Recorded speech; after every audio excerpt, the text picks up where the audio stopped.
Mission, Day 1. I lead Ari out of the kitchen, stopping for a moment in a spot where I know there are no cameras, and holding my finger in front of my mouth to shush him. He narrows his eyes but keeps quiet as I go straight out to the garage and down to the secret room where we find a red-eyed Terrence at work. Once I know we can't be overheard or seen, I look deeply into Ari's eyes and allow my fingers to trace his face. A face much like my own. You two need a room? Terrence jokes. We ignore his comment, Ari and I both knowing in our hearts that it's true. We are twins. He's really my brother. Tears rush to my eyes, quickly filling them, as he wraps his arms around me and pulls me into a tight hug. My mother had 2 children. Twins, I whisper. She told me that you looked perfect when you were born, but that I was stubborn and didn't want to come out with you. We were born a full 32 minutes apart, and she was worried they would have to do a C-section. It wasn't until after I was born that they told her you had passed. She didn't know, Ari. She never would have willingly given you up, and I remember her telling me that they didn't let her see you. That they told her it would be better that way, easier on her, that she had a beautiful baby girl. But she always regretted it, Ari. Said she should have insisted. Said it would have given her closure and allowed her to grieve. In the bio I was given about you, your birthday was different, and it said you had been adopted, too. I don't think so. No. I'm sure she was my real mother. I saw a photo of when she was pregnant. What are you two talking about? Terrence asks, interrupting our tearful reunion. Ari and I share the same birthday.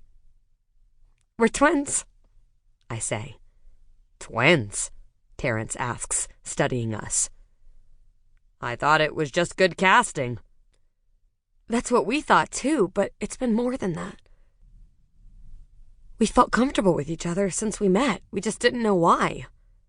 And Ari never seemed interested in you, Terrence adds, which I always thought was weird, since he seems to be into any girl with a pulse. But I don't get it. If you're related, does that mean you really are Ares Von Allister's children? I stare at him for a moment, lost in thought, trying to put the pieces together. My parents never told me I was adopted, Ari says. I'm not sure if I believe it. Maybe they are manipulating us. They lied to me about your birth date, too. That's something that could have blown our covers. Do you think they knew you would figure it out soon enough? Terrence asks. And it's easy to find out if you are related. We just need to do a simple DNA test. We definitely need to do that, Ari agrees. Okay, let's talk this out, starting with my side. All my life, I was told that I was my parents' biological child. Do you look like them? I guess I never really thought about it, he says. But yes, people would say I looked like my mother. She had the same color hair as me. Did she color her hair? Yeah.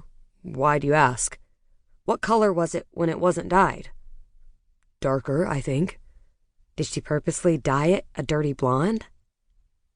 Maybe. You two, let's try to stick with the facts, Terrence says.